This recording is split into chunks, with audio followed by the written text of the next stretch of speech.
Hello guys, welcome to my channel. मेरा नाम शहनाज है। कैसे हैं आप सब। आज की वीडियो में द वीकेंड अवे मूवी को एक्सप्लेन करूंगी जो कि रिसेंटली रिलीज हुई है। तो स्टार्ट करते हैं। बैड लंदन से क्रोटिया आती है अपनी बेस्ट फ्रेंड के साथ वीकेंड स्पेंड करने के लिए। इन दोनों का प्लान है एक ट्रिप का। बैड मैरिड है और एक बच्चे की माँ है। उसकी शादी में कुछ प्रॉब्लम चल रही है और कैट की शादी में प्रॉब्लम थी, इसलिए उसने रिसेंटली डिवोर्स लिया है। इसलिए दोनों एक दूसरे के साथ टाइम स्पेंड करना चाहती थी। बैड कैट को इस ट्रिप के लिए थैंक यू बोलना चाहती थी। इसके लिए उसने उसे एक नेकलेस गिफ्ट किया है। वो नेकलेस को पहनती है तभी उसमें से एक स्टोन गिर जाता है। रात को ये दोनों डिनर पे जाते हैं एक रेस्टोरेंट में। वो दोनों अपनी पर्सनल लाइफ के बारे में बातें करते हैं। वहाँ बिल देने के लिए कैट अपना क्रेडिट कार्ड देती है जो कि उसके हस्बैंड का होता है। तभी उसको कॉल आ जाती है और वो कॉल पे बिजी हो जाती है। दूसरी तरफ वेटर बेथ को बताता है कि वो क्रेडिट कार्ड वर्क नहीं कर रहा है, वो कैंसिल हो गया है। कैट आती है और उसे बताती है कि शायद उसके हस्बैंड को उसके क्रेडिट कार्ड के बारे में पता चल गया है और वो कैंसिल कर दिया गया है।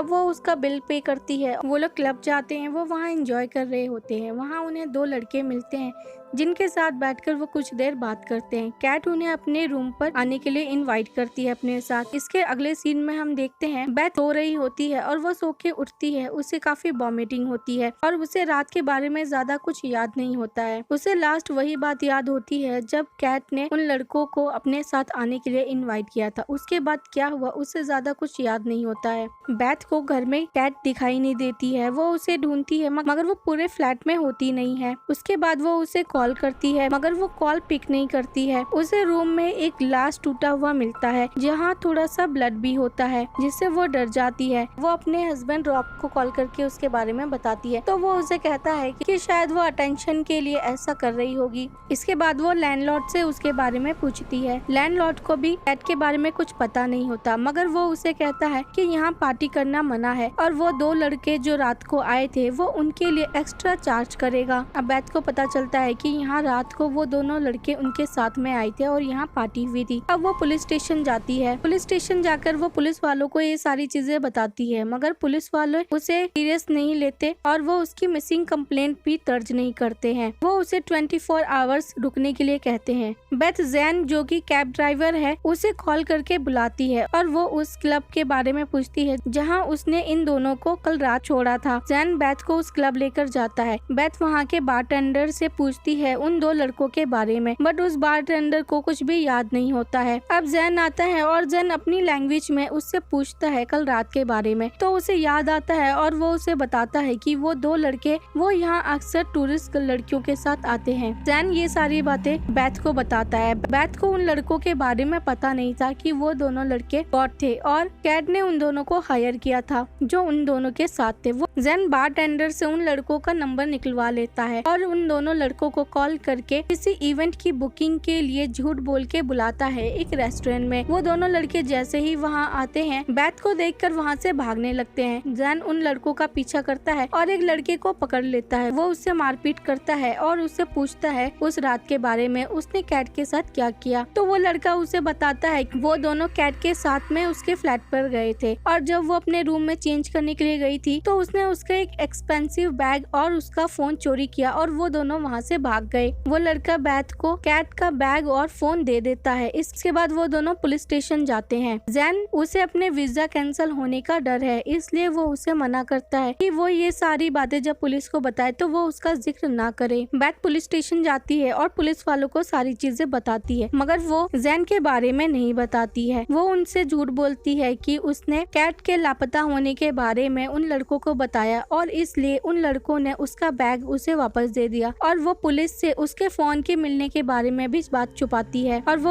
पुलिस वालों को कैट का फोन भी नहीं देती है। पुलिस वाले बैथ का ड्रग्स टेस्ट करवाते हैं और उसके साथ कुछ और गलत तो नहीं हुआ, वो इस चीज के लिए भी उसका पूरा टेस्ट करवाते हैं। बैथ कैट के हस्बैंड जॉय को कॉल करके उसके मिसिंग होने के बारे में बताती है। उसे लगता है कि वो अटेंशन लेने के लिए गायब होने का ड्रामा कर रही है और उससे बात करने पर यह भी पता चलता है कि वो क्रेडिट कार्ड वाली बात झूठी थी। वो क्रेडिट कार्ड उसके हस्बैंड का नहीं है और उसके हस्बैंड ने उस रात उससे बात भी नहीं की थी। उसका हस्बैंड उसे बताता है कि वो दोनों बिना लॉयर के एक दूसरे से बात नहीं करते हैं। वो अपने रूम पे जाती है और उसका लैंडलॉर्ड उसका सामान निकाल रहा होता है। यहाँ उन दोनों की चेकआउट करने का टाइम टाइम पूरा हो चुका है और ये रूम पहले से ही बुक हो चुका है, इसलिए आने वाले गेस्ट के लिए इस रूम को वो खाली कर रहा होता है। मगर बेथ को यहाँ रुकना है, इसलिए वो उसको दूसरे रूम में शिफ्ट कर देता है। बेथ को भूख लगती है तो वो बाहर जाती है, तभी वहाँ जैन भी आ जाता है। जैन और बेथ का प्लान होता है कैट को ढूंढने जाने के लिए, मगर जैन उसे पहले खाना खाने के लिए कहता है।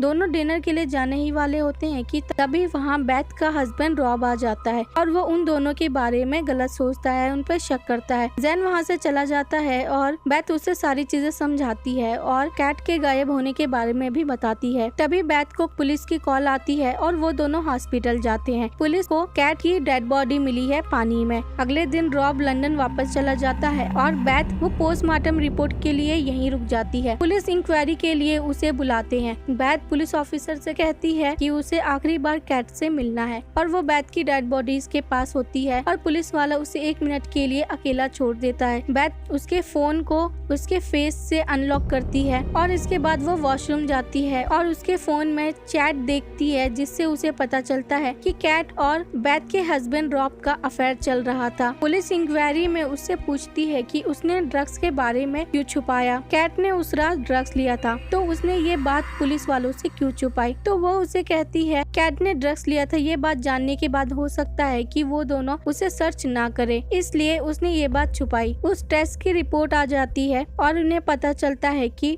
बेथ की बॉडी में भी ड्रग्स मिला होता है। उस रात उसने भी ड्रग्स लिया था, मगर वो उन्हें बताती है कि वो ड्रग्स नहीं लेती और किसी और ने उन्हें ड्रग्स दिया है। बेथ को लगता है कि उन लड़कों ने उसे ड्रग्स दिया था, मगर पुलिस वालों का कहना है कि उन लड़कों ने अपने बयान में साफ कहा है कि उन्होंने उसे ड्रग्स नहीं दिया और बेथ बार बार यही कहती है कि उसने खुद से ड्रग्स नहीं लिया, उसे किसी और ने ड्रग्स दिया है, जिसकी वजह से उस रात की बातें उसे याद नहीं है। पुलिस ऑफिसर उसके लैंडलॉर्ड को अपना कार्ड देता है कि कोई भी अगर इंफॉर्मेशन उसे पता चले कैट के बारे में तो वो उसे बताए। पुलिस वाले बेथ का पासपोर्ट रख लेते हैं और उसे शहर से कहीं भी बाहर जाने के लिए मना करते हैं। इसके बाद बेथ जॉय को कॉल करके रॉब और कैट के अफेयर के बारे में पूछती है। जॉय को उसके अफेयर के बारे में पहले से पता होता है। वो उसे पूछती है कि उसने उसे क्यों नहीं बताया, तो वो उसे कहता है कि जब उसे ये बात पता चली थी तब वो प्रेग्नेंट थी, इसलिए उसने को उसके अफेयर के बारे में नहीं बताया। बेथ जैन से मिलती है और ये सारी बातें वो उसे बताती है। बेथ को अब लगता है कि शायद उस रात कैट ने उसे ड्रग्स दिया था और उन लड़कों को हायर किया था ताकि वो उसकी शादीशुदा जिंदगी में प्रॉब्लम क्रिएट कर सके। और यहाँ जैन अपनी वाइफ के बारे में उससे बातें शेयर करता है। उसकी वाइफ एक डॉक्टर थी और वो एक क्लिनिक में जॉब करती थी। वो एक दिन उसे पिक करने के लिए जा रहा था, मगर वो लेट हो गया और वहाँ बॉम्ब ब्लास्ट हुआ जिसमें उसकी बीवी की मौत हो गई थी। वो घर आती है तो उसे रॉब की कॉल आती है और वो रॉब को बताती है कि उसे उसके और कैट के अफेयर के बारे में पता है। तो रॉब उसे सॉरी बोलता है। रॉब बेथ को घर वापस आने के लिए बोलता है। बेथ उसे बताती है कि पुलिस वालों ने उसका पासपोर्ट ले लिया है, अभी शहर से बाहर नहीं जा सकती। पुलिस वालों को बेथ पर शक है। अगर कैट और रॉब के अफेयर के बारे में उन्हें पता चला तो उन्हें यकीन हो जाएगा कि कैट का मर्डर बेथ ने ही किया है। पुलिस वाले बेथ को अरेस्ट कर लेते हैं उस कैट के मर्डर केस में और वो उसे पूछते हैं कि वो जैन को कैसे जानती है और कब से जानती है। तो वो उसे बताती है कि जैन को वो कुछ दिनों से जानती है और वो एक कैब ड्राइवर है। पुलिस वालों को जैन के बारे में पता चल जाता है और उसने स्पॉट बॉय से मारपीट की थी। ये भी पुलिस बेथ को बताती है कि जैन एक ऑर्गेनाइज्ड क्राइम से लिंक है और वो एक अल्बानियन गैंग का मेंबर है जो ह्यूमन ट्रैफिकिंग का काम करता है। पुलिस को लगता है कि बेथ के हस्बैंड और कैट का अफेयर चल रहा था, इसलिए उसने जैन को हायर किया कैट के मर्डर के लिए और जैन ने कैट का मर्डर किया है। बेथ अपने लिए लॉयर को बुलाती है। लॉयर उसे बेल दिलवाती है और वो पुलिस वालों के सामने ऐसा कुछ भी बताने के लिए मना करती है जिससे उसका केस बिगड़ जाए। बेथ घर जाती है, वहाँ उसे जैन मिलता है। जैन उसे बताता है कि जिस रात कैट का मर्डर हुआ उस रात वो पूरी रात ड्राइव कर रहा था और वो सारा रिकॉर्ड उसके ऐप में है, उसके पास सबूत है, इसलिए पुलिस वालों ने उसे छोड़ दिया। बेथ जैन से पूछती है उस गैंग के बारे में तो वो उसे बताता है कि उस बम ब्लास्ट में उसने एक बच्चे को बचाया था। उस बच्चे के फादर का उस गैंग से लिंक था और उसने वहां से उसे निकलने में मदद की और यहाँ का वीजा भी दिलाने में उसने मदद की थी। बेथ उसकी बातों पे यकीन कर लेती है। बेथ अपने रूम में होती है और वो सोच रही होती है कि पुलिस वालों को उसके हस्बैंड और कैट के अफेयर के बारे में कैसे पता चला। तभी उसके दिमाग में कुछ आता है और वो अपने बाथरूम के मिरर में कुछ चेक करती है। वहाँ उसे एक हिडन कैमरा मिलता है जो कि उसके लैंडलॉर्ड ने लगाया था। किचन में जाती है, उसका लैंडलॉर्ड आता है, वो उससे वाईफाई का पासवर्ड मांगती है और तभी चुपके से उसकी की चेन में से रिकॉर्डिंग स्टूडियो की निकाल लेती है। वो मूवी देखने के लिए चला जाता है और वो उसकी की लेकर उसके स्टूडियो रूम में घुस जाती है। उस बिल्डिंग के हर कमरे में और हर बाथरूम में कैमरा लगा होता है। बेथ उस रात की फुटेज भी निकालती है और देखती है जब कैट रूम में चेंज करने के लिए गई थी तो उसके जाने के बाद वो दोनों लड़के उसका एक्सपेंसिव बैग और फोन लेकर भाग जाते हैं। वो दोनों वहाँ से कैप लेते हैं और उसके बाद कैट उनके पीछे जाती है और वो भी एक कैप लेती है और वो वहाँ से कहीं जाती है। बेथ उस गाड़ी का नंबर नोट कर लेती है। कुछ देर बाद वो दूसरी गाड़ी से वापस आती है, तभी वहाँ उसका लैंडलॉर्ड आ जाता है। वो वहाँ से भागने लगती है। उसका लैंडलॉर्ड उसे कहता है कि ये कैमरास उसने यहाँ की सिक्योरिटी के लिए लगाए हैं और वो इसके बारे में किसी को ना बताए। बेथ उसे कहती है कि वो सब कुछ जानता था तो भी उसने पुलिस को नहीं बताया और उसने उसके हस्बैंड और कैट के अफेयर के बारे में पुलिस वालों को बता के उसे फंसा दिया। तभी उसका लैंडलॉर्ड सारी फुटेज अपने फोन से डिलीट करने लग जाता है। वो उसे रोकने की कोशिश करती है, इसी चक्कर में वो गिर जाता है और उसका सर टेबल से टकरा जाता है। वो डर जाती है और वो वहाँ से भागती है। बिल्डिंग के बाहर उसे जैन मिलता है। वो जैन को इस बारे में बताती है तो जैन उसे एक जगह ले जाता है और वो उस टैक्सी ड्राइवर से मिलवाता है जो उस रात कैट को लेकर गया था। वो टैक्सी ड्राइवर उसे बताता है कि वो कैट को पुलिस स्टेशन ले गया था। उसके बाद अचानक से वहाँ पे पुलिस आ जाती है और वो लोग पुलिस को देखकर भागने लग जाते हैं। बेथ पुलिस ऑफिसर पेविक की कार देखकर पहचान लेती है। उस रात वो दूसरी कार जिससे कैट वापस आई थी वो कार पेविक की थी। वो पेविक से दूर भागने लग जाती है और एक बिल्डिंग के ऊपर चढ़ जाती है। वहाँ पेविक भी उसके पीछे पीछे आता है और वो पेविक को कहती है कि उस रात उसने कैट का मर्डर किया। वो उसे कहती है कि कैट उसके बैग की चोरी की रिपोर्ट लिखवाने के लिए पुलिस स्टेशन गई और वो उसे घर छोड़ने आया। उसे कैट पसंद आ गई। ये बात उसने कैट को बताई और कैट ने उसे मना कर दिया, इसलिए उसने कैट का मर्डर कर दिया। यही बात हो रही थी, तभी अचानक से पेविक का पैर एक पत्थर पे पड़ता है और वो एक्सीडेंटली नीचे गिर जाता है और उसकी मौत हो जाती है। उसके बाद लेडी पुलिस ऑफिसर को उस रोड से और बेथ की बिल्डिंग के सीसीटीवी कैमरे की फुटेज मिलती है जिससे बेथ की बातें प्रूव हो जाती हैं। उन्हें पोस्टमार्टम रिपोर्ट से पता चलता है कैट के सर के पीछे चोट लगी थी। उसके बाद उसे पानी में फेंक दिया गया, तब वो जिंदा थी। पानी में डूबने से उसकी मौत हो गई। केस क्लोज हो जाता है। बेथ वापस लंदन चली जाती है।